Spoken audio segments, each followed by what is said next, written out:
আমি মনে করছি এটা ঊর্ধ্বতন কর্তৃপক্ষ এই এলাকার লোক বারবার বলার পরও সঠিক সিদ্ধান্ত নেয় না এবং টেকসই বাদ বাজে না। এই জন্যই বারবার আমরা হুমকির মুখে পড়ি, এই এলাকার লোক সবসময় ক্ষতিগ্রস্ত হয়। তো আমি বলবো অতি সত্বর এটা যেখানে যেখানে সমস্যা হইতে পারে সরকার এবং ডিসি মহোদয় ইউনো মহোদয় ব্যবস্থা নেয়, তাহলে আমরা এই ফুলগাজীবাসী রক্ষা পাবো এবং এখানে আর বাগনা ভাঙার সম্ভাবনা নাই।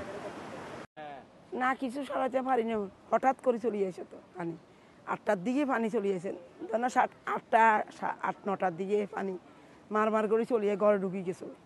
তা আমরা সরাবেল ভাত রান্না করছে, ডাল রান্না করছে, মাছ রান্না করছে, বেগিন রয়েছে বড়ি আমরা খাইতে আমার সময় হয় না।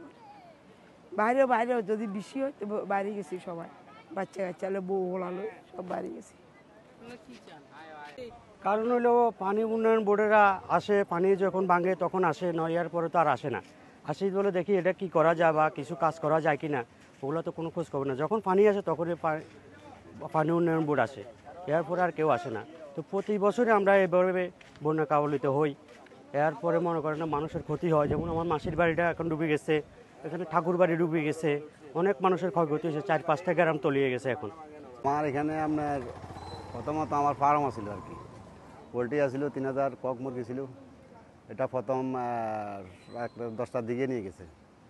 আবার থাকার ঘরে ক্ষতিগ্রস্ত হয়েছে, মুরগি সবগুলাই নিয়ে গেছে পানির স্রোতে। বাগনা তো আমার কাছাকাছি, দূরে হারাই না আর কি। অনুমানিক বর্তমান বাজার মার্কেট রেট তো 5-6 লাখ টাকার মতো হইব।